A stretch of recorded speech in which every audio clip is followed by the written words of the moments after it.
Hello everyone and welcome to another video. Today I'm taking a look at the Arteza. I've learned how to pronounce it correctly, Arteza. I think I've said Arteza for forever, but it's Arteza.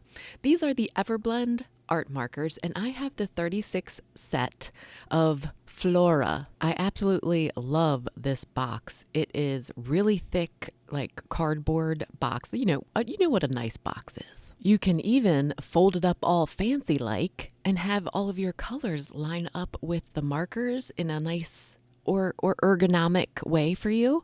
The markers themselves feel really nice. The nibs are just like Copic. I mean, I can barely tell a difference between these nibs and the Copic nibs. This is a preview of some of the colors that came in this Flora set. I pulled out a few of my favorite combinations from the Flora set to color the image today. These are like 2 green combos and a pink combination. The markers themselves have a bit of a triangular shape, which prevents them from rolling around on your surface, if that is ideal, if you're looking for that.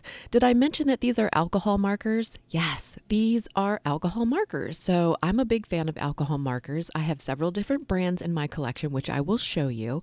But in my opinion, spoiler alert, these aren't bad. My current alcohol marker collection consists of Copic markers, Tombow ABT Pro alcohol markers, and new Olo alcohol markers. I love all of these. I don't keep markers in my collection that I'm not going to use because they will dry up. That does happen, especially alcohol markers. It's just part of the deal. The image we're going to be coloring today to test these alcohol markers is from Gina Designs. It's the Delightful Blooms stamp set, and we're also going to be stamping and coloring on alcohol marker paper by Heavy Doodle. I love this image. It's designed by my friend Arjita. I think I was debating whether or not I wanted to do the top image or the bottom image, but we went with this gorgeous with the eucalyptus leaves.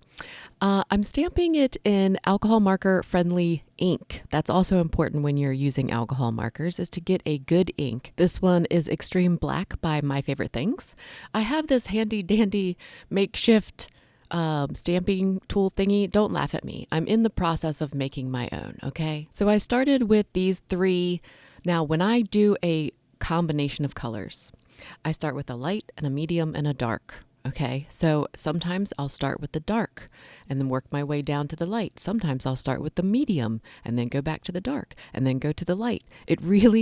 I know that sounds really confusing. It totally depends on the image that I'm coloring. And me personally, I get a little anxious when I'm coloring floral images because I don't know flowers. I don't look at them enough. I haven't appreciated them enough to be able to color them and put forth their beauty. At least that's my way of describing it. For this pink combo, I started with the medium and then I went to the light and then I went back in with the darker shade, and I tried to work the color a lot more when it was blending into a new shade.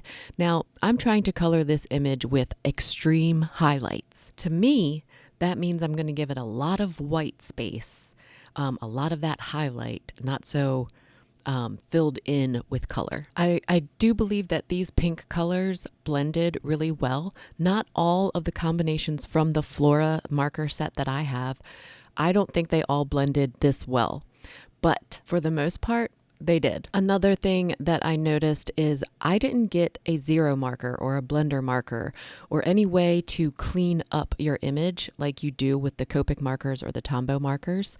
So I don't know if that even exists. I tried looking and I can't find it. So I assume it doesn't exist. I'm using the Copic marker and I feel like it did a lot to help my colors blend. So if I'm wrong, I would love to hear about it in the comments. Does Arteza have a blender marker? This is the second set of this is the second combination. It's a little slightly darker than the other green combination that I will use on the other leaves. Again, I think this color combination blended really well. It was put in the set together, I guess, next to each other so that you knew that they would blend really well. But I did also use that zero marker to help that along. This might be a good time to bring up how they're named. There is a color name on the cap as well as on the body of the marker. I don't understand the saturation numbers on these markers or the numbering system on these markers. It's really confusing to me. But then again, this isn't the only time that has happened to me. Most of the marker numbers are gibberish to me. So these Arteza markers were no different. I didn't understand which one was supposed to be darker. Now, I did find that the marker caps were pretty good, close to what the actual color was. So when I was reaching for them, I didn't really have to reference the number so much. I just reached for the cap that I wanted. This last set of green that I'm reaching for to color these, what I call eucalyptus leaves, which could be so wrong. Trust me, I know I could be so wrong. But I think this was the one that kind of gave me the most trouble when it came to blending, because I think there was a big jump between my medium marker and my light marker. I did not do any tip to tip or any kind of fancy blending techniques besides what you're seeing right now.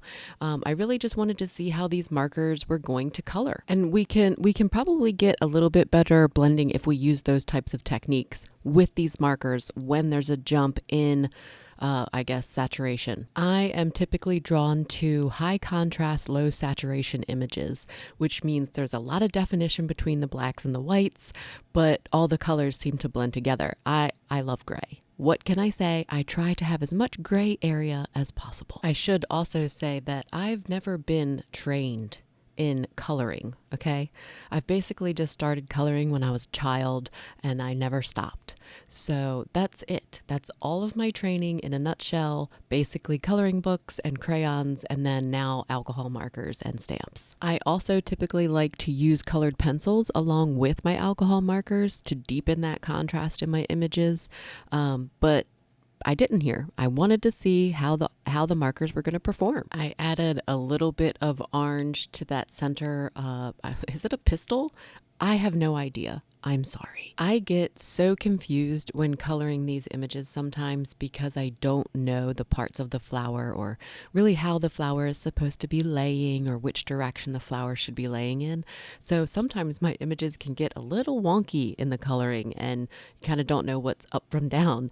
But I think I did okay here, and I really liked that contrast where you have the white at the tip of the flower. I think that helped me kind of guide me in the right direction. The image on the left, I colored first, kind of testing out the markers and the colors I wanted to use. So it has a bit more fill to the color than my overly highlighted version on the right. I'm using Simon Says Stamps frames. This is super old, you guys. This doesn't exist anymore. Even though it doesn't exist anymore, I'm sure we could find a slim scalloped frame somewhere on the interwebs. I cut the frame from black cardstock, heavyweight black cardstock. For the sentiment, I took one of the greetings from the very same stamp set as the image and aligned it along with my frame to go in that bottom right corner. I'm using versafine clair Nocturne ink to stamp the sentiment. It's just what I use to stamp sentiments because it's super black and it does a really good job. I did end up cutting the frame 4 times and layering it all together so that it was more of a chipboard piece for the card. I just really enjoy adding those types of elements to my cards. I used a rather large acrylic block as a weight to keep it down so that that liquid adhesive would dry. I probably could have given it more time, but you know, I've attached it to a black card base, y'all. It's not fog. I love how the card turned out. These markers do have a chisel tip on the other end, but I don't pay much attention to that. Maybe if I get into a brush script a little bit more, I would care more about that. If you enjoyed hanging out with me today, leave a like button or subscribe to the channel. And until next time.